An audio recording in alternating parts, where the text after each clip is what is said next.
Olá, está no ar o nosso Estação Hamburgo, direto ao nosso canal 14 da Claro para Novo Hamburgo, Campo Bom, Sapiranga, Estância Velha, pelo canal 6 para São Leopoldo e para o mundo inteiro através da internet. Você acompanha a nossa Vale TV através de aplicativos para Android e iOS, através do nosso site valetvplay.com, do nosso portal valedosinos.org, dos nossos parceiros CDN TV, DSI TV, e está rolando a nossa live no YouTube e no Facebook para você curtir, compartilhar e comentar. Comentários também através do nosso WhatsApp 5199-750-1414. Comentários que não estarão sendo lidos ao longo desse programa, que a gente está gravando ele no meio-dia desta quarta-feira, dia 2 de julho. Horários alternativos nos nossos canais 14 e 6 da Claro, lá no nosso canal no YouTube. Nosso Estação Hamburgo tem um oferecimento de Mercator, feiras e eventos. Os 60 mais, 50 mais, a longevidade se encontra na Geronto Fair de 3 a 5 de setembro no Serra Park em Gramado, e de 17 a 19 de novembro é a Zero Mais, Universo do Calçado, no Serra Park em Gramado. Junto com a gente, JG Serviços, 26 anos, condomínios e empresas cuidam, limpam e protegem o seu patrimônio com a equipe da JG Serviços. E Sebratel, global como a internet, gaúcha como você. Sebratel é mais velocidade na sua internet. Hoje à noite eu tenho um programa muito especial. A gente segue no mês da imigração alemã, mas o filho mais recente dele fala sobre o nosso Império Brasileiro, né? Sobre as contradições, a história das dinastias Bragança e Habsburg. É sempre uma honra te receber na nossa Vale TV. Rodrigo Trespar, muito boa noite. Boa noite, Rodrigo. Boa noite quem nos acompanha. O prazer é sempre meu de poder participar aqui, voltar à Vale, conversar com um amigo e falar de coisas que nós temos em comum e gostamos, né? Livro, literatura, história, imigração alemã, enfim, história regional também nos atrai bastante e sempre é um prazer poder estar com vocês aqui. Ô Rodrigo, vou começar te provocando em relação ao que passamos no ano passado. A gente fez uma série muito especial contigo na Vale TV.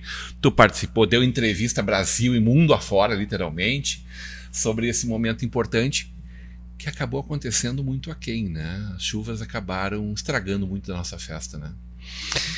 As chuvas, né, atingiram o Rio Grande do Sul e foi uma tragédia para muitos lugares. A gente teve, inclusive, em alguns lugares bastante atingidos. A gente fez palestras em diversas cidades do Rio Grande do Sul, né, e pôde ver em loco, né, os estragos feitos. Mas também ficou um pouco aquém do que eu esperava já antes das enchentes. Assim, esperava que houvesse uma comunhão maior da comunidade. Já estava pouco aquecido. Eu tenho essa percepção assim de que a comunidade, a imigração alemã merecia uma atenção maior. E claro que as enchentes, enfim, toda aquela tragédia acabou ofuscando, né, e deixando para segundo plano as comemorações. Muitos eventos nem aconteceram, né, embora em julho tenha se feito, né, comemorações pontuais, enfim, alguns canais importantes de televisão e rede nacional deram destaque, mas assim, eu acho que caberia uma conversa maior sobre isso. Deveria ser conseguido, independente de qualquer circunstância. Conversar mais sobre o tema, porque o tema imigração, ele trata da formação do Brasil, né? O Brasil é um país também de imigrantes, de muitos imigrantes, né? Especialmente a partir do século XIX, né? A gente tem uma população miscigenada de indígenas e luso-açorianos do começo, né? Temos a questão africana, mas temos muitos imigrantes no Brasil e acho que era um tema que se poderia tratar mais demoradamente, com mais atenção, com mais carinho, apesar das dificuldades que o ano impôs para o Brasil. Mas é muito como a gente trata a nossa história, né, Rodrigo? Exatamente. Infelizmente o país conhece pouco a sua história, trabalha pouco a sua história, né? A gente trabalha no sentido que eu quero dizer, assim, é um país que não valoriza seus historiadores, seus museólogos, né? As pessoas que trabalham, que dedicam seu tempo, sua vida à produção de pesquisa, né? A conservação de acervos. E eu nem falo aqui de profissionais com formação acadêmica na área. A gente tem muito de formação de pessoas que contribuem mesmo sem formação na área e não têm o reconhecimento que deveriam. O país passa por...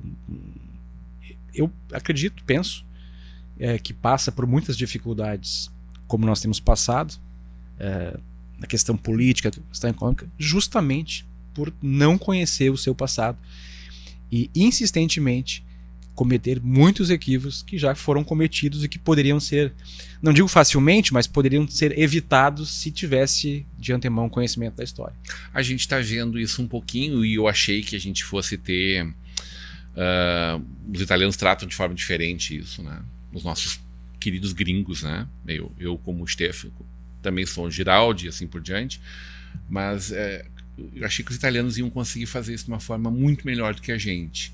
Inclusive na Feira do Livro do ano passado em Porto Alegre, eu vi numa editora aqui de Novo Hamburgo, tradicional, histórica, ligado a uma faculdade fundada por alemães, muitos títulos, quase todos eles, um ou dois alemães, quase todos eles italianos.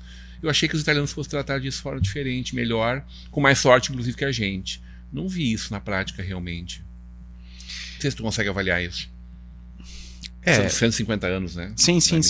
Italiana, né? Eu também esperava que fosse tratado de forma diferente, assim, até porque o italiano tem o governo italiano também tem uma parceria maior, acredito eu, penso, em relação a essas comunidades italianas no Brasil do que com a Alemanha, né? A Alemanha já teve isso antes, né? Na década de 70, por exemplo, foi muito forte parcerias do governo alemão com o Brasil e com comunidades ou instituições e associações alemãs aqui no Brasil. Isso hoje já não existe mais, há um distanciamento, inclusive, né, do governo alemão e dessas parcerias e de instituições alemãs. A Alemanha tem uma outra visão de mundo hoje. Por exemplo, para mim foi muito decepcionante saber que a casa do imigrante ela ruiu parcialmente, né? E que ela não teve a sua reconstrução, a sua reforma por ocasião do bicentenário levada a cabo. Ela ainda persiste do mesmo jeito e temo até que piore se nada for feito de forma mais imediata. Achava que pudesse vir uma parceria, né, por essa relação do Brasil com a Alemanha de 200 anos, pudesse haver uma mobilização maior também institucional de parte deles, né? Porque a Alemanha, por exemplo, apoiou muito fortemente a reconstrução, né, a reforma lá do Museu Nacional que incendiou no Rio. Então, assim, boa parte da verba que foi feita lá, tecnologia foi feita por mão de obra e por patrocínio do governo alemão. E esperava que alguma coisa fosse feita também aqui, né? E nada. Mas vocês têm uma dificuldade de reconhecer a gente aqui nesse cantinho do Brasil, né? Tu esteve lá recentemente. Sim. Passou por grande parte da Alemanha, inclusive. Sim. Né? Tu viu esse reconhecimento dos cidadãos atuais da Alemanha sobre não. essa história que eles têm aqui, que foi tão importante para eles naquele momento, né? Porque não davam conta de alimentar os seus naquele momento, né? Sim, exatamente. Passavam fome lá, né? É que na verdade a Alemanha que nós aqui lembramos e reverenciamos e temos ficou lá em 1824. A Alemanha tem uma outra visão hoje de mundo, uma outra política governamental, uma outra visão. As pessoas, salvo aquelas regiões que têm um contato maior, né? Hunsrück, aquela região do Pfalz ali que tem um contato maior com o Brasil por ter esses parentes, digamos assim, que tem essa relação de nós buscarmos coisas lá, então eles conhecem um pouco mais. Mas, por exemplo, eu tive no Hessen, principalmente ao redor de Frankfurt, que é a região de onde vieram muitas pessoas para o Brasil no primeiro momento, né, entre 23, 24 e 25 especialmente, e não havia esse conhecimento de que uma população local teria emigrado para cá no começo do século XIX. Inclusive falam ainda o alemão aqui, né? Exatamente. Aquele alemão que eles já não falam mais lá. Exatamente. Né? Então, assim, há um distanciamento, há um deslocamento de tempo, né, de 2 séculos, e também, nos últimos anos, esse distanciamento de... Uma coisa que eu sempre sou muito crítico, né? A gente tem instituições alemãs aqui que operam no Brasil com institutos de línguas. e que infelizmente não tratam da história alemã. Como é que a gente vai tratar a língua de um país? Goethe, né? Goethe. Não dão atenção à língua, à história do seu país, a história da Alemanha, a história da língua alemã, né? Que tem a ver com a população, com as populações de língua alemã, não só a Alemanha, mas a Áustria, né? E países e regiões que têm o alemão como idioma materno, né? Isso é um problema, porque como é que a gente vai ter esse contato? A língua faz parte, é um dos elementos da identidade, né, de uma população. Né? Como é que a gente vai tratar de língua, do idioma, e pouca valorização da questão cultural, da questão histórica principalmente, né? Os jesuítas começaram a fazer um movimento em torno dos 400 anos, que celebra ano que vem, né? Quem sabe eles conseguem acender uma chaminha ali e valorizar essa história também, né? Eu acho que eu penso, né, Rodrigo, essa crise que não, eu digo uma crise porque assim a gente trabalha muito com livros, né, e com atividades em escolas, palestras, instituições. A gente vê uma dificuldade muito grande de fazer com que as pessoas hoje tenham interesse na história. E eu falo aqui da história não só do país como um todo, mas de uma região específica, de uma cidade, porque o conhecimento da história ele permite que nós como eu falei, a gente não erre coisas que nós costumamos errar. E o Brasil patina insistentemente em coisas que um país que trabalhasse bem a sua história e conhecesse a sua história, entenderia que alguns caminhos não levam a lugar nenhum.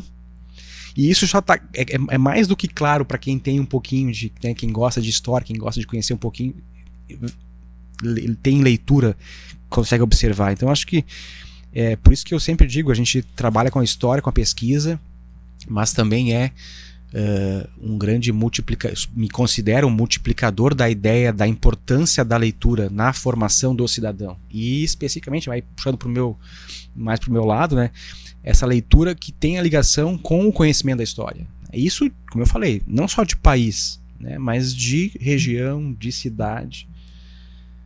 Há uma lacuna muito grande da história do Brasil. A gente está com um verde e amarelo aqui, pode falar muito bem sobre isso, assim, durante muito tempo, bom, tanto que até hoje a piada de português, né? A gente costuma desmerecer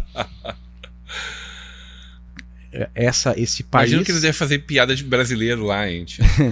A gente se costumou desmerecer essa história que tem... para o bem ou para o mal, quer queira, quer não queiram, Portugal é o pai do Brasil. O arcabouço jurídico, filosófico, religioso que nós temos, nós herdamos de Portugal. Então, assim, a língua, o idioma é português. Então, assim, a gente precisa entender a história do Brasil também com uma relação com Portugal. É por isso que tem o verde e amarelo que está... Esse verde e amarelo, todo mundo sabe da bandeira do Brasil, a gente aprende isso na escola, que é por causa das nossas matas e do nosso ouro, né, Rodrigo? Isso é um grande equívoco dos dois lados, assim. Por que se ensina isso assim na escola ainda? Porque na verdade se ensina mais. Porque na verdade, assim, o que acontece? Durante muito tempo se ensinou isso aí, porque de fato o decreto que cria a bandeira brasileira, o Dom Pedro fala sobre matas e riqueza. Ninguém inventou e depois isso. Que... Não, ninguém inventou. É que quando a monarquia é derrubada, né, quando o Deodoro derruba o Dom Pedro II num golpe de Estado também, mais um dos tantos que o Brasil teve, essas articulações, inclusive sem uma participação popular, né, sem uma base popular. Não havia republicanos quase no Brasil quando a monarquia foi derrubada. Eles exploram essa questão da cor, do verde e do amarelo, para desvincular da casa reinante, que era a Casa de Bragança, né? Mas que já era a bandeira do Brasil. Que já era a bandeira do Brasil, verde e amarelo, lá, né? Com, no caso, no lugar do globo, era o brasão imperial, né? Mas no decreto, aí o pessoal fala assim, hoje, mas alguns, né? Não, isso foi uma criação republicana. Não foi uma criação republicana. Ela está no decreto. O Dom Pedro fala, de fato, que isso lembra o verde das matas, né? A riqueza brasileira. Mas óbvio que isso tinha uma mensagem subliminar, né? O verde pertencia à Casa de Bragança, que era a casa de Dom Pedro I, e o amarelo era a cor tradicional dos Habsburg austríacos, alemães, se a gente for no contexto de época, né? Porque a Áustria é só mais um não, era o principal estado, na verdade, de língua alemã durante séculos, né, é o estado de onde os Habsburg governavam o Sacro Império da nação alemã e depois da comunidade germânica. Era o amarelo, então, da Dona Leopoldina, a esposa da Dom Pedro. É um dos estados nacionais mais antigos que a gente tem com aquela formação, né? O Sacro Império, ele durou 800 anos, né? E aí os Habsburg governaram boa parte, aliás, desse império. Aliás, ele durou mais, né? Os Habsburg aqui duraram 800 anos no poder, né? Foi a Casa Real, uma das mais importantes da história europeia. E quando a gente conta isso para os alemães também, eles ficam até surpresos. Como assim? Uma Habsburg, né? A Dona Leopoldina como imperatriz do Brasil. Porque de fato era uma casa real muito importante, né? Ela governava uma boa parte da Europa Central, e durante um tempo, a gente vai lembrar aí do governo do Carlos V, que era da Espanha, quando os Habsburg também, né, reinaram sobre a Espanha, e governando sobre a Espanha e Península Ibérica, governaram sobre boa parte do globo, incluindo as Américas e o Brasil. Então tem uma relação muito mais antiga com isso, e que as pessoas desconhecem, né? Então a ideia do livro foi que nós pudéssemos, através da bandeira do Brasil, ter esse reconhecimento da identidade nacional como um todo, a história como um todo. Ela é um processo, e então, assim, o livro está dividido em duas partes. Uma parte sobre os Habsburg, a história dos Habsburg na Áustria e na Alemanha, toda essa relação que eles têm com as outras casas europeias. Como eu falei com a questão da Espanha, que o Carlos V vai ter boa parte da América, e os Filipes, né, principalmente o Filipe II, vai reinar sobre Portugal e também sobre o Brasil. Então, assim, tem as ordenações filipinas, que é um código civil que reinou no Brasil por muito tempo, inclusive mais de 300 anos, nossa história. Inclusive mais do que em Portugal, ele vem dos Habsburg da Espanha. Então, assim, o arcabouço jurídico do país está ligado a essa história familiar dessas duas famílias. E a gente fez o livro, então, para tentar suprir essa lacuna do brasileiro. E eu, como todos os meus livros, aquela linguagem acessível para que as pessoas que não tenham uma formação na área específica da história possam compreender, possam entender. Se a gente fala em casar bem hoje em dia, naquela época isso era determinante, era fundamental. Na verdade, casar na época era um negócio de Estado. Todos os casamentos, ou quase todos, com raras exceções, eles eram acordos políticos, diplomáticos entre casas reais, entre países, que serviam para ou solidificar um acordo de paz, ou a troca de determinado território para um ou para outro país. E isso nós estamos falando de séculos, né? Para citar um caso da Alemanha, com a questão da imigração, por exemplo, os Habsburg sempre foram donos ou tinham poder sobre a Lorena, né? Inclusive a última casa, a casa real final dos Habsburg é Habsburg-Lorena, né? Que é ligada à casa dos Habsburg, que não deixaram herdeiros masculinos. Então a grande Maria Teresa passa a casar com um de Lorena, então se une as duas casas. Ela tem ligação com a França e as guerras da França com esses estados alemães. E vai ser depois uma região que vai trocar de lado várias vezes, ora para a França, ora para a Alemanha, ora para a França, até hoje se solidificar como uma parte da França, mas que tem... Pós-Segunda Guerra. Pós-Segunda Guerra Mundial, sobretudo.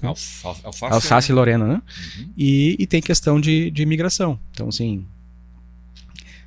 A história tem sempre... Quer dizer que vinha atacando dos dois lados, é isso? Vinham ali... A região de fronteira sempre foi, em qualquer lugar do mundo, sempre é uma região complicada, né? Conflagrada, né? Exatamente. Então, se usava de escudo humano as pessoas, as populações, normalmente as populações rurais, que eram mais suscetíveis a esse controle. Lembrando que nesse período as pessoas não tinham domínio sobre si, enquanto liberdade, né? Elas estavam vinculadas à terra e a um senhor feudal, a um conde, a um duque, enfim. Eram vassalos, né? Eram vassalos. E a questão de fronteira de terra para deixar o inimigo longe. Então, ao longo do tempo... E essa vassalagem, ela durou muito tempo da história. Na Alemanha, muito mais do que em outros lugares. Né? Crítica, porque é o poder de vida, poder de tudo sobre a família vassal. Sim, né? sim. E assim, isso vai começar na Alemanha mais tardiamente, né? A Alemanha foi o país europeu, um dos países europeus, que mais tardiamente aboliu esse sistema, né? Por isso que a Alemanha... impregnado que era.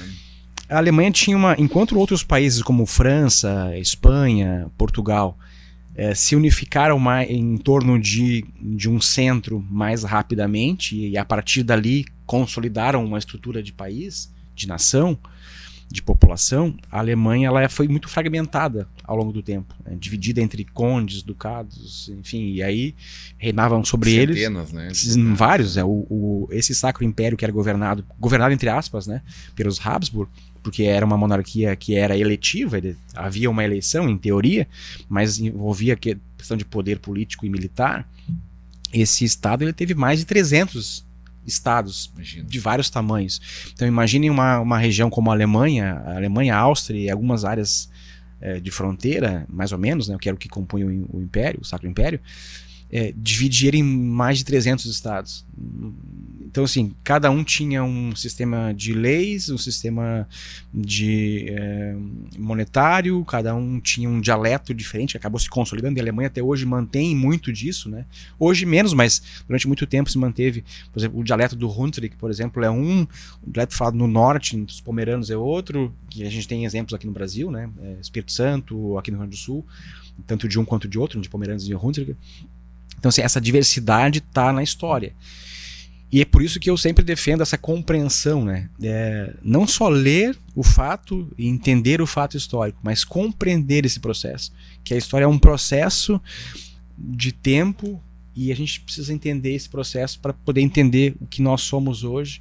E imagino, penso eu, torço, tenho trabalho para isso, que as pessoas possam ter uma perspectiva melhor, né? Como eu falei, de tentar errar menos em algumas coisas. Porque em algum grau vai se repetindo, ela muda um pouquinho, ela atualiza com novos mecanismos, tecnologias, exatamente, com a atualidade, mas a essência dela vai se repetindo, né? Exatamente, a gente vai lembrar, por exemplo, aqui ano passado, das enchentes, a gente começou a abrir o programa falando sobre isso. Quando o Visconde de São Leopoldo, que ainda não era Visconde de São Leopoldo, né, era Fernandes Pinheiro, governador do estado na época, presidente, como se chamava, como ele idealiza essa colônia, ele é incumbido de fazer uma colônia, o Dom Pedro decide tirar esses alemães que estão no Rio e enviá-los para São Leopoldo, né, para a criação de São Leopoldo. Quando ele imagina essa colônia, ele imagina ela num lugar. Né? No nossa Floresta Imperial. Exatamente. Aqui em Novo Hamburgo. Quando ela hoje tem um Parque Floresta Imperial. Exatamente. Quando ele deixa a presidência do Estado para assumir o ministério no Rio, ele deixa o governo para outro. E aí começam os problemas. Porque esse lugar foi deslocado para uma região próxima ao Rio por questões de política, o interesse financeiro, de interesse financeiro, de venda de terras aqui e ali. Viu? A gente acha que isso é coisa nova. Olha, tá fazendo negociata com o poder, com a caneta na mão. Não. E 1824 nós estamos falando aqui. Exatamente. Essa colônia que deveria ficar num lugar mais elevado e seguro, próxima ao rio ainda, mas mais segura, porque a ideia era a criação de uma colônia que pudesse escoar a produção. É feito o quê? É feito para uma região baixa, muito mais próxima do rio, uma área suscetível a alagamentos, e isso está em cartas já em 25, 26, se dizia que a escolha era errada, e não era a escolha do Visconde de São Leopoldo, era a escolha dos que o sucederam, né? Enfim, um erro cometido. O Visconde de São Leopoldo tinha uma visão assertiva. Muito mais do que os que sucederam. E lembrando que naquela época São Leopoldo não tinha nada no centro, né? Não, era uma nada. fazenda lá, Era fazenda largada. Sim. Porque exatamente eram áreas de banhado. Tinha uma área que era onde fica a feitoria ainda hoje, fica a casa da feitoria, né? Foi lá que chegou, na verdade. Sim, é lá que eles chegaram. Onde ficavam os escravizados que produziam linho e canho. Navio aqui, né? Eram embarcações, pequenas embarcações, né? Então, assim, que nunca foi corrigido esse erro, e é óbvio que uma região alagadiça com um rio que tem tendência a encher quando tem um volume alto de águas. De tempos em tempos. De tempos vai encher. E já encheu logo nos primeiros anos, como eu falei. Então, assim, por isso que o entendimento da história, o conhecimento da história e a compreensão desses processos, ele é importante para a gente poder... E claro que era muito óbvio que estivessem próximos a um rio, né? Porque também a mobilidade se dava ali, as conexões se davam por ali. Mas não podia ser dentro do rio. Dentro do leito do rio. Mas uma outra coisa que até vem o que a gente... As maiores cidades do mundo se desenvolvem ao redor de rios, né? Mas uma coisa que a gente está aí, ano que vem nós vamos celebrar, né? Espero celebrar, né? Espero estar aí para poder participar e poder, enfim, ajudar a fomentar essa ideia dos 200 anos da criação das colônias alemãs no litoral norte gaúcho, que também é uma ideia do Visconde de São Leopoldo. Quando ele vem para cá, para o Rio Grande do Sul, ele diz: quando tiver alemães em abundância, eu gostaria de estabelecer uma colônia próximo de Torres, do sítio das Torres, presídio das Torres. Presídio nesse sentido, eu sempre gosto de falar presídio, nessa época é um lugar de presidere, latim, um posto avançado, onde ficava uma guarnição avançada militar, não um lugar para prender pessoas. Ele constrói ele determina, né, ele dá início a essa construção de colônia, visando o quê? A construção de um porto. Que esse porto escoaria a produção daqueles assentados ali. Porto que até hoje não aconteceu. Nós estamos falando de 1826. Esse porto já teve alguns projetos e nunca saiu do papel. Mas por quê? Não vou nem entrar em detalhes hoje sobre a questão ambiental, mas assim, a ideia do porto, por quê? Porque Rio Grande sempre teve uma barra problemática. A barra sempre teve dificuldade para a mobilidade de navios ali. Ela é feita para fechar, né? A gente que não deixa ela se fechar. Então acontece o quê? Havia a ideia de que esse porto, ele tinha essa perspectiva, fosse aproximar a capital, Porto Alegre, da capital do país, que era o Rio na época. Então ia ficar mais... Não precisaria descer tão ao sul, 600 quilômetros para atender, para aproximar essa capital. E resolveria a dificuldade de um porto que era problemático. Nós estamos falando... E já aproximava de 3 cidades que estavam se constituindo fortemente em Santa Catarina. Sim, Laguna já existia, e Florianópolis. E Florianópolis, Desterro, né? Sim, na época 4, na verdade, a gente está falando também de São Francisco do Sul, né? E o que acontece? Nós estamos falando de 200 anos atrás. Daí, eu não vou fazer a avaliação aqui do que hoje, se é possível, não é, se é bom ou não hoje. Estou falando da visão que ele tinha 2 séculos atrás. E seria um benefício para o Estado, na época. E foi por isso que ele pensou isso. Era um cara que tinha estudo, era um cara que tinha conseguia ter uma visão de administração bem para frente. Isso nunca se efetivou. É óbvio que o litoral norte vai se desenvolver de uma outra forma, sem esse porto, enfim. Vão ser construídos ao longo do século XX, inclusive portos entre lagoas, né? A conexão das lagoas, mas aí bem posterior. Mas estamos falando de uma conexão que existia entre Lagoas em alguns momentos terrestres, de Torres a Palmares e depois até Porto Alegre, né? Era feito, era um plano de viação geral do Estado, datado do começo do século XX, que ligou, né, os canais, aproveitou as lagoas, as conexões já existentes entre as lagoas e construiu canais, abriu canais, aquelas em que não se conectavam. Então, no começo do século, é outra coisa que a gente aprende com a história. A gente fala hoje de navegação fluvial para escoamento de produção. O Brasil teve, o Rio Grande do Sul teve, no começo do século XX, uma vasta rede de ligação fluvial que fazia escoamento de produção e transporte de pessoas também, via lagoas e também via férrea. Se fazia o caminho de Torres, né, na fronteira com a Santa Catarina, passava pelas lagoas até Osório de trem até Palmares do Sul, Capari e depois Porto Alegre por navio de novo. Então, assim, quando foi desativado o porto, na década de 60, não se aproveitou nem para a questão turística, que é uma falha, porque se vai se desativar, porque o Brasil naquela época estava apostando no rodoviarismo, né, na questão do Petrobras, enfim, no petróleo, e aí tinha que desviar para a rodovia e não para... Como se uma coisa eliminasse a outra, né? Exatamente. Como se, enfim, foi desativado na década de 60 e a incapacidade foi tanta que nem para aproveitar a questão turística, né? Que tanto se fala hoje de turismo, enfim, na região especialmente lá, na questão do turismo. Vocês imaginam como seria hoje desenvolvida turisticamente essa região se Exatamente. tivesse andando? No momento que está todo mundo criando novas pequenas ferrovias para exploração turística, né? Sim, e a região, para quem conhece a região, é uma região lindíssima, né? A gente tem, só em Osório são 23 lagoas. Sim. Né? É uma região com uma serra, próximo do mar, e nós deixamos passar isso. O que tu contou aqui que as pessoas não podem deixar de observar, hein? Que são as coisas mais deliciosas dessa história, de mais um projeto de fôlego teu, né? De pesquisa, de leitura, de 500 páginas, né, Rodrigo? E com muitos referenciais bibliográficos também, né? Mais de 500 páginas, um caderno de imagens com mais de 60 imagens, mapas, 5 gráficos genealógicos, né, para entender esses casamentos todos aí. Dá para entender. A pessoa que lê isso aqui vai entender. Vai entender. Essas ligações todas com as dinastias, Mapa de Madrid, né, com as relações com o Brasil, enfim, Portugal. Eu creio que como um todo, né, Rodrigo, eu acho que eu desmereceria assim o contexto se falasse um pormenor. Acho que a ideia é com que a pessoa possa, que os leitores, né, que o brasileiro possa entender isso de forma de um contexto amplo, né? O livro é dividido em partes, né? Ali o caderno de imagens, inclusive, divide as duas partes, entre Bragança e Habsburg. Começa com os Habsburg, que são mais antigos, e aí então depois, aliás, na verdade, o livro começa com o casamento dos dois, né? Do Dom Leopoldina e Dom Pedro I.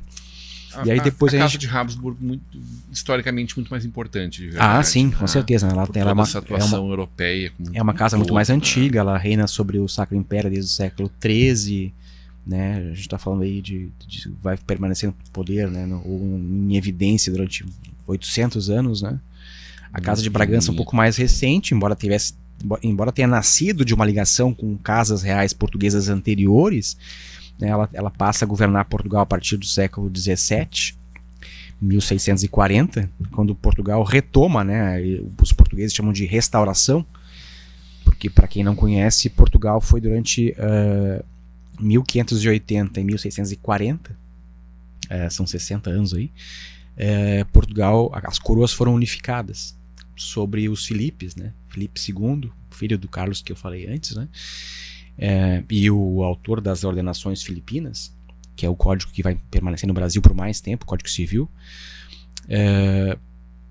Então, assim, essa relação é muito próxima, né? E esse entendimento é importante. Assim, por exemplo, a gente vai ter aí as invasões holandesas no Brasil, que é sempre referenciado, né? Quem vai visitar o Nordeste gosta de falar Recife, a gente fala das invasões holandesas, né? Da ocupação holandesa do Nordeste, da participação dos judeus que depois vão fundar Nova York, enfim, que saem daqui para fundar Nova York, né? Não fundar, mas para ajudar a criar Nova York. Nova York já existia como uma cidade holandesa, né? Que os judeus refundaram, deram um impulso bem grande, importante. Essas guerras têm relação com os Habsburg também, porque são enquanto os Habsburg governavam a Espanha, é que a relação das guerras com os holandeses, que são inimigos dos Habsburg, né, parte da Holanda, que a gente chama de Holanda hoje, na verdade a Holanda, até o país inclusive voltou a usar, né, foi feita uma nota oficial, enfim, voltou a pedir que países estrangeiros passem a usar o termo correto, que é Países Baixos, né? Porque a Holanda é só uma dos estados que compõem os Países Baixos. E na época uma república, né? Então, assim, essas tem tudo a ver com a história do Brasil. E o que a gente fez, assim, que eu tenho feito nos meus trabalhos mais recentes, é oportunizar que as pessoas conheçam os personagens da história. A história é contada através de vida das pessoas. Então o livro todo ele é contado, como eu falei, dividido em dois, né? Habsburg, e eles se interlaçam, obviamente, mas tu vai ver biografias aí do Dom Pedro I com a Dona Leopoldina, do Dom Pedro II, dos reis de Portugal, Dom José, Dona Maria, enfim, tu vai ter uma relação dessa história com as pessoas, porque eu acho importante que a gente conheça as pessoas. A nossa formação enquanto país, e a história tem isso, ela é feita por o Carlyle dizia isso, né? Uma história feita de 1000 vidas, né? Então, assim, e é isso. Então, o livro tem essa ideia, esse fio condutor, assim, através de biografias. Quem era o Filipe II, por exemplo, que criou esse código tão importante para o Brasil, né? Que, embora fosse espanhol, governava no Brasil, criou esse código que vai durar 300 anos no Brasil, mais inclusive do que em Portugal. Qual é a relação que tem com isso? Quem era essa pessoa? O que ele formou? Qual é a visão de mundo que ele tinha e como o país dele via, né? A Espanha, que na época era um grande império, inclusive não só na Espanha, na Península Ibérica, mas também em quase toda a América, né? Quase todo o continente americano. Do norte de metade dos Estados Unidos, onde ainda era espanhol, né? Sim, ao sul. Então, sim, até Ushuaia.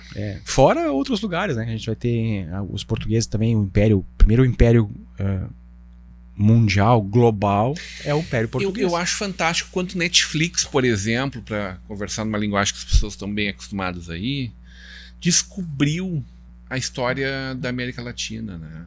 Como tem produções muito bacanas, muito bem feitas, inclusive, por eles, patrocinadas por eles muitas vezes, daqui, não só do nosso Brasil, também do nosso Brasil, mas sobretudo dessa América espanhola, né, chamada América Espanhola, né, desde de México até o Chile, né, um faroeste muito bom chileno recentemente, quanto recentemente 100 Dias de Solidão, né, dentro da literatura fantástica, é claro, do Gabriel Garcia Marques, mas sobretudo contando muito a trajetória, que é a trajetória de todas essas Américas mesmo, né? De alguma forma é como aconteceu o povoamento de todas as Américas, a construção, a criação daquela cidade fictícia e tudo mais, né? Sim, nós temos uma relação muito forte, assim, uma história muito rica no Brasil, né? Não só com a questão dos europeus, mas a gente vai, na América, né, em especial, a gente vai lembrar aí das civilizações pré-colombianas, né? Incas, enfim, astecas, maias.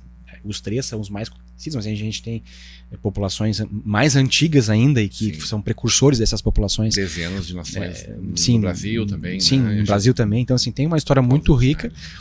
E é aquilo que a gente diz, né? Infelizmente, o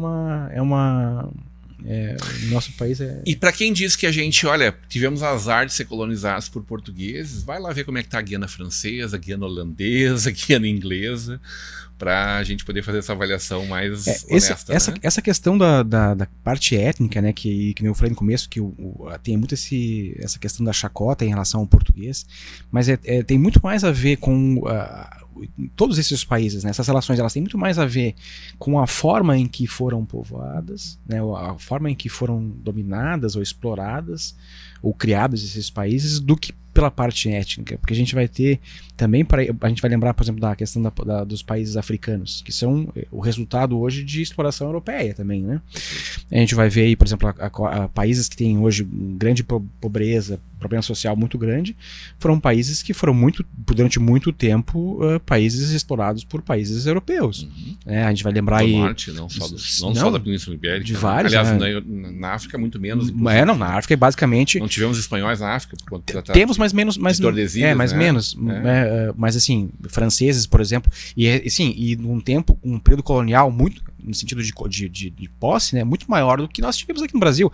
A gente vai ter os países africanos aí se libertando desse domínio estrangeiro a partir dos anos 50, 60, 70 do século XX, né, pós-Segunda Guerra Mundial. Então, assim, também tem isso, né? Essa relação de quanto isso E regimes duríssimos, como foi na África do Sul, né? De opressão social. Sim, mas no Zaire, né? O Congo, por exemplo, belga, a Zâmbia, a Namíbia, né? No caso dos alemães, né? Que aí esses alemães, eles não só... não foi uma imigração como aqui, né? Foi uma questão de exploração, né? A Alemanha tinha a Namíbia como território a face mais obscura do imperialismo mesmo, né? Sim, exatamente, né? Então, assim... O pessoal às vezes diz assim, mas como assim jogam punhobol na Namíbia e na África do Sul também? Sim, sim. Pela proximidade que tiveram cultural, né? Pela opressão que não era só de exploração financeira, mas também cultural, né? Dominação cultural, né? Isso é muito interessante de aquilo que tu lembra, Rodrigo, porque assim, a gente tem um trabalho, por exemplo, do Grandes Guerras, que a gente tem esse olhar que a gente tem uma tendência midiática a centrar esforços em pontos, né? Aí botar uma lupa em cima de um lugarzinho de um lugar só. A pessoa fala assim, muito do imperialismo alemão, enfim. Óbvio, né, no caso do nazismo, né, a Primeira Guerra Mundial nem tanto, mas na Segunda Guerra Mundial sim.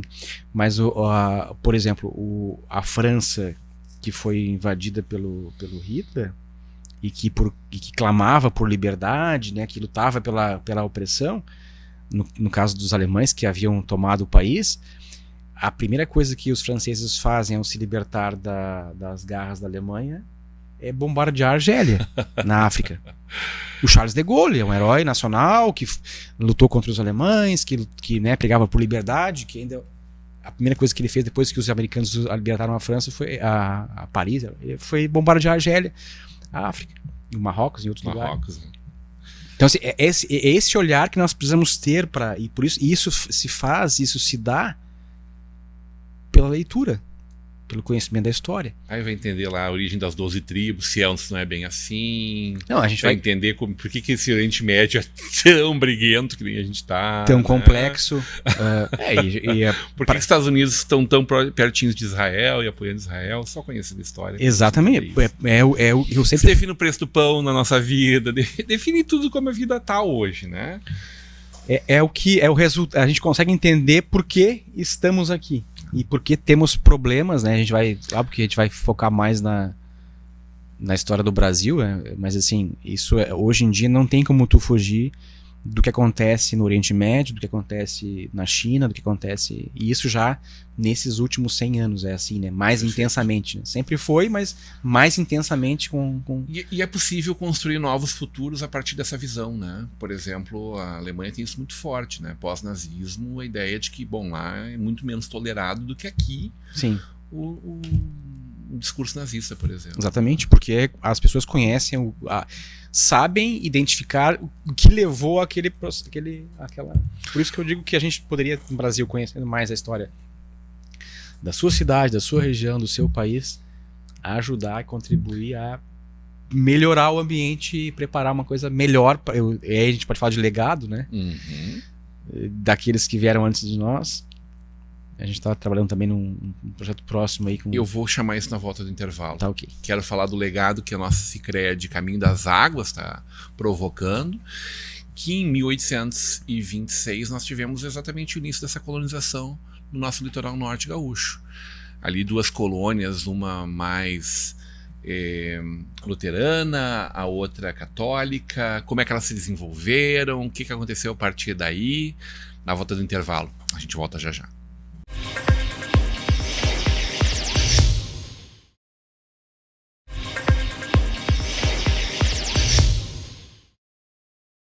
Chegou a hora de ser global com a Sebratel. Internet rápida, segura, links de peso dedicados, data center e muito mais. Na Sebratel, contamos com uma equipe qualificada para atendimento exclusivo e suporte local e na busca de soluções para as mais diversas necessidades. Contamos com uma rede de empresas parceiras por todo o Rio Grande do Sul. Assine Sebratel e viva o sucesso do seu negócio. Hoje em dia a gente tem acesso rápido a tudo que a gente precisa, bem aqui na palma da nossa mão, não é mesmo? Alimentação, transporte, finanças, tudo isso está a um simples clique de distância. Mas você sabia que o mesmo pode ser dito quando o assunto é segurança da sua empresa, do seu condomínio ou da sua família? O QR Token é um aplicativo completo, desenvolvido especialmente para oferecer segurança e tranquilidade para a sua vida. Com o QR Token, você tem acesso rápido e simplificado aos principais itens de segurança. Dá para acessar as câmeras das áreas comuns, enviar convites para os seus visitantes e até mesmo transformar o seu celular em uma chave única de acesso. E tudo isso com criptografia de ponta, o que garante o sigilo e a proteção dos dados de todos os usuários. Baixe agora mesmo na loja do seu aplicativo e simplifique ainda mais a sua vida. Quando você investe no Sicredi, você ajuda a movimentar a economia da sua região. E o seu investimento gera empregos e prosperidade. Mais do que isso, gera educação, programas sociais e desenvolvimento. Venha para o Sicredi e conte com um atendimento próximo, um amplo portfólio e a segurança de uma instituição com mais de 115 anos. Invista no Sicredi. Aqui, seu investimento rende mais do que dinheiro.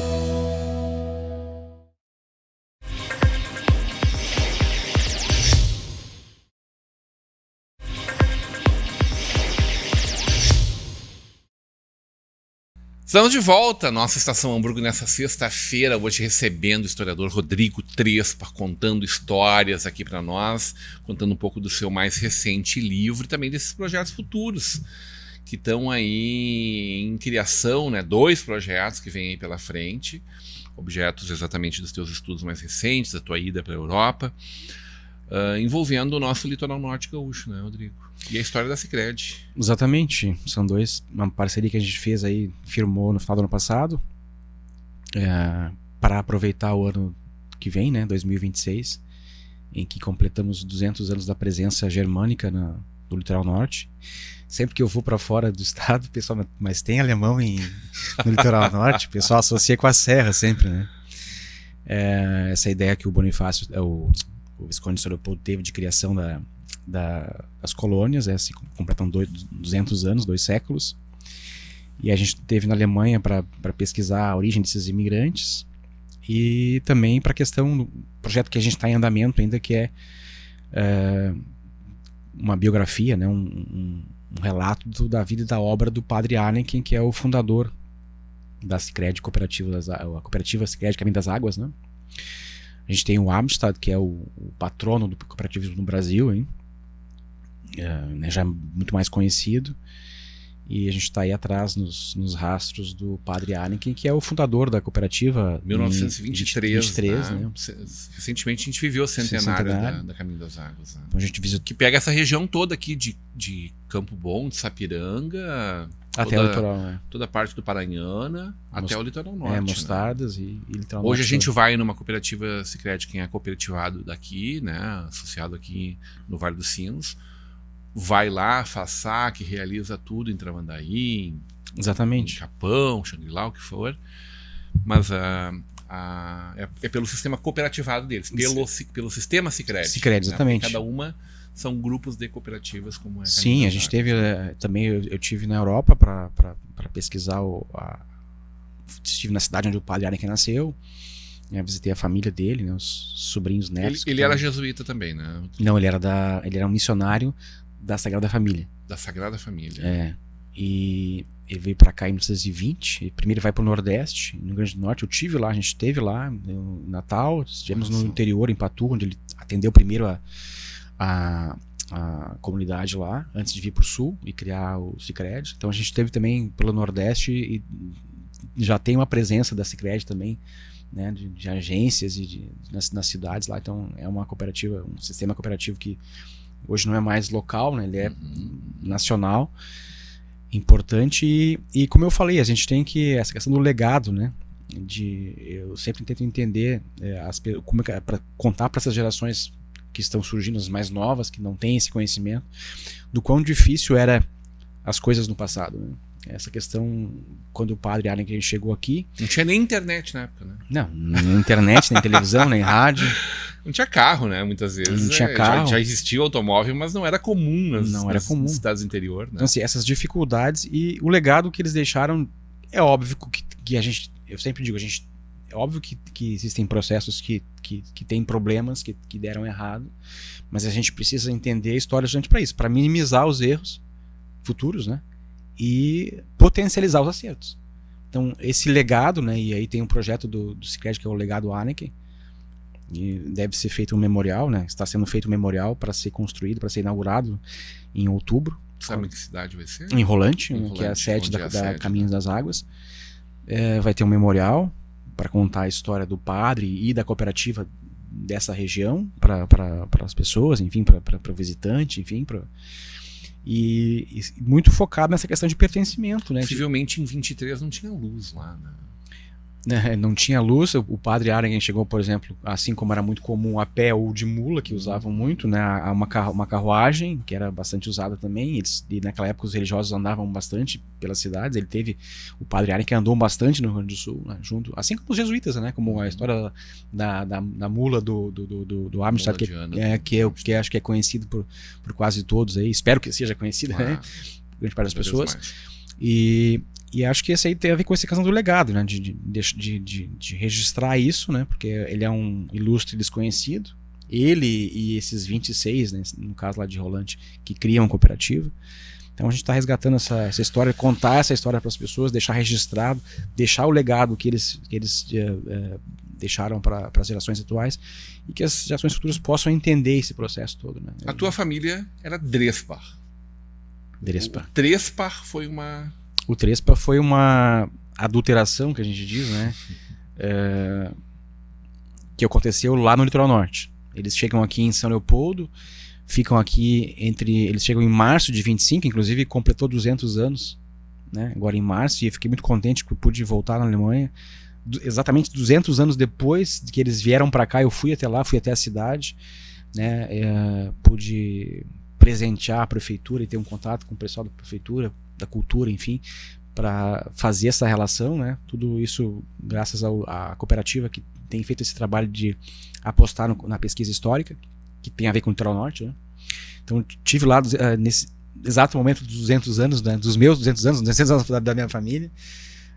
A gente pesquisou a região, que veio muita gente de lá para cá, para trabalhar esse 2026. E a família, então, ela chegou aqui em 1825, ficou aqui até o começo da Revolução Farroupilha. Puxa vida.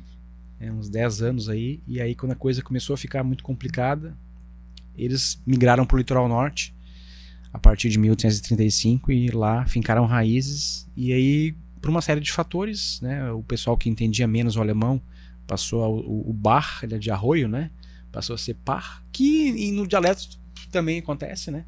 Mas na forma escrita foi alterado e ficou o Trespar. Também tem o Dresbar lá. Aqui em Novo Hamburgo permaneceu como mais próximo do original, né? Só que sem o Estzet, né? Só os 2 S's. Porque o escrivão muitas vezes conhecia a realidade da língua, né? Inclusive, né, tinha a famosa bandinha Drespar, que era grafada com esse nome, né? O DSSBACH como no original. Mas o meu pessoal que foi para lá acabou mudando. E foram direto para Osório? Não, foram para Três Forquilhas, eram protestantes, né? Que Três Forquilhas já tinha uma comunidade. Sim, quando os alemães chegaram em 1826 lá, acompanhados entre as 400 e poucas pessoas que estavam naquele grupo pioneiro, um deles era o padre Karl Leopold Voges, ou Voges, como o pessoal fala lá, e se dividiu a colônia então em 2 grupos, né? Eles chegaram em Torres e foram enviados os católicos para a região do Morro do Forno, ali entre Morrinhos do Sul, o Pedro de Alcântara, e os protestantes para o Vale do Três Forquilhas. O protestante teve que caminhar mais, então. Sim, mas ganharam terras primeiro, né? Eles ganharam as terras primeiro. A partir de 27 já havia alemães ali. Itati ficou? Itati o núcleo colonial protestante é entre Itati e Três Forquilhas, né? A divisão da cidade é do Rio e tinha lugar dos dois lados, né? Uma pertencia, vai passar a pertencer a Torres depois, né? E outra a Osório e depois emancipado. Mas é um núcleo protestante. E o núcleo católico que levou mais tempo para receber terras. A partir de 1828, imagina o problema de famílias assentadas com problemas, crianças sem ter onde ficar, enfim, acabam indo em 28 para a região de Dom Pedro de Alcântara, né? Município de Dom Pedro de Alcântara. 28 hoje. Só. 1828. Morrinhos do Sul, aquela região ali entre a Lagoa, Morro do Forno e o Jacaré, uma região inclusive lindíssima e que agora tem se apostado muito no turismo de trilhas, né, de lagoas, enfim.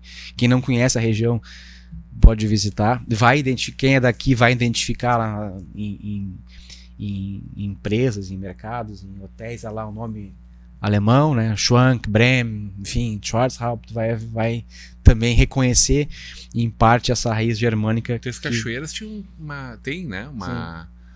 uma empresa de conservas muito reconhecida. Sim, né? bem.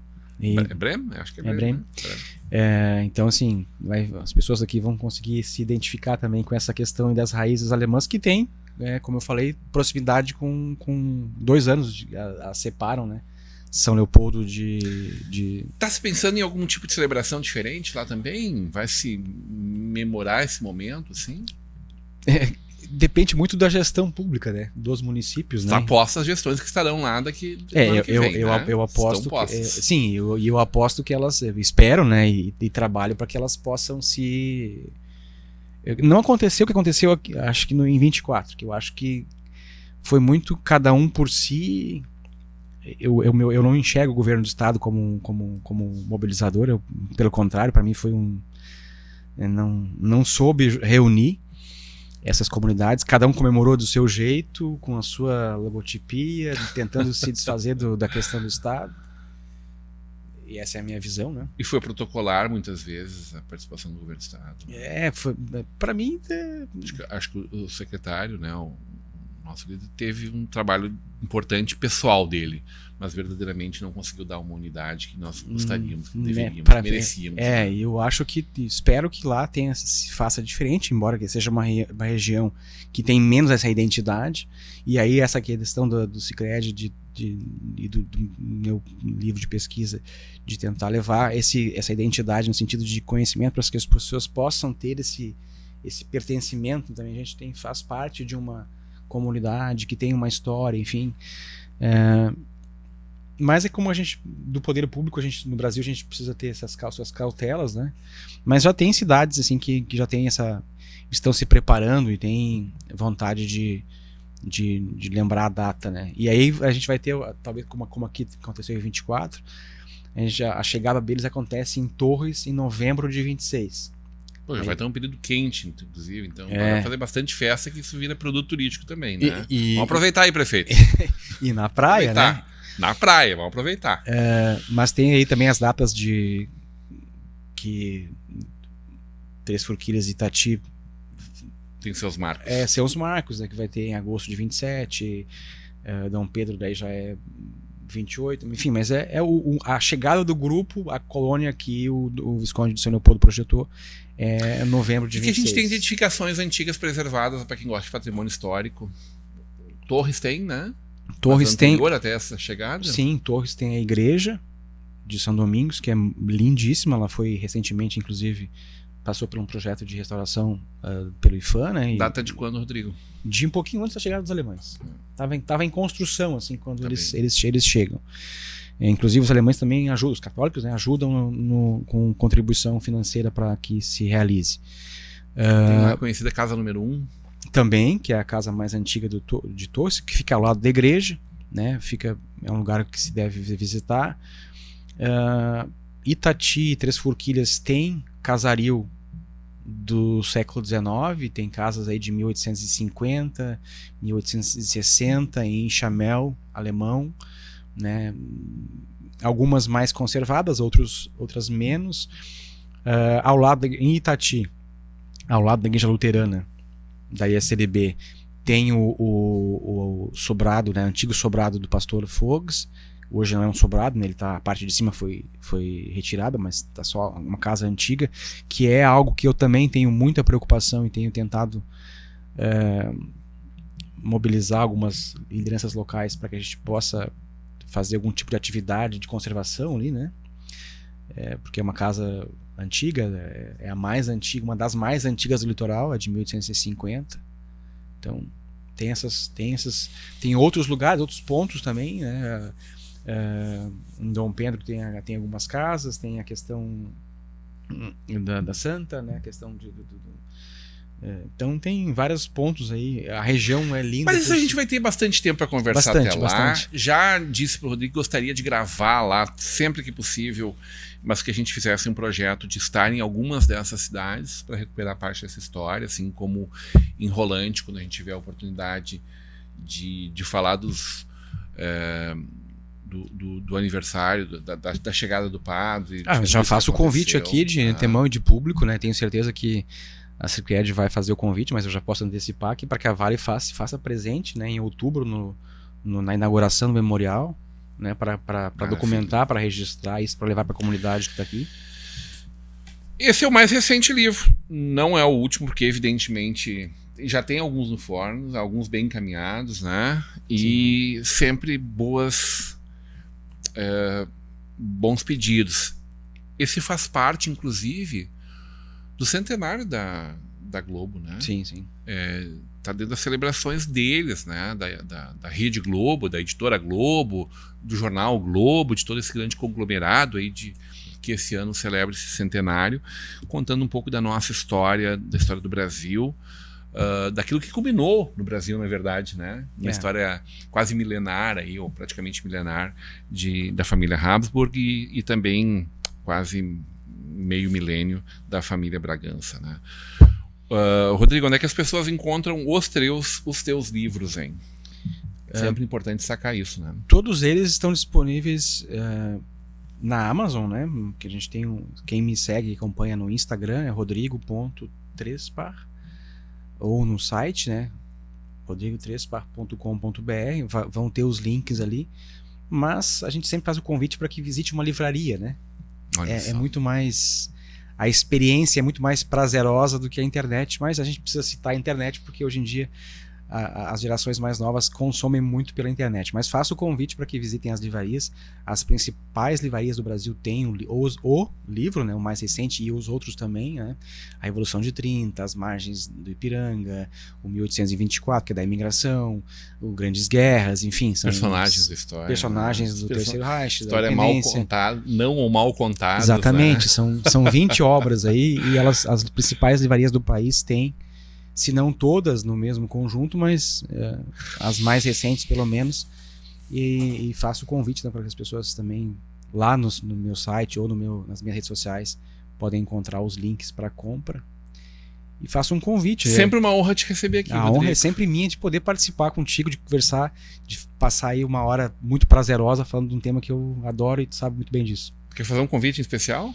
Não, o convite é para as pessoas leiam, né? Leiam, em primeiro lugar, leiam. Em segundo lugar, visitem uma livraria. Participem, faça parte dessa ideia de multiplicar a ideia da importância da leitura no Brasil, da leitura e do conhecimento da história do país, que eu tenho certeza que a geração que estiver bem informada sobre a sua história vai ter um futuro melhor do que o que nós vivenciamos hoje. Maravilha! Mais um pouquinho de história para nós aqui, mais umas pílulas, né, de curiosidades e, sobretudo, desse convite para que você faça uma compreensão do nosso mundo de uma forma mais inteligente, né? Assim a gente vai poder construir novos futuros de uma forma sábia e, quem sabe, ter uma humanidade mais feliz aí.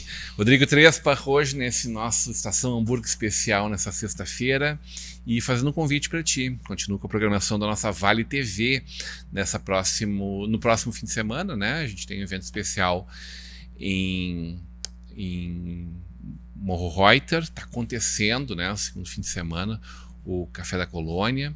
Aliás, o segundo fim de semana da Festa da Colônia em Nova Petrópolis, e nesse fim de semana muito especial, a Festa do Café Colonial em Morro Reuter, um convite especial para ti, que a gente se encontre lá. A Vale TV vai estar em gravação a partir das 10 horas desse domingo. Eu te vejo a partir das 20 horas de segunda-feira ao vivo. Até lá!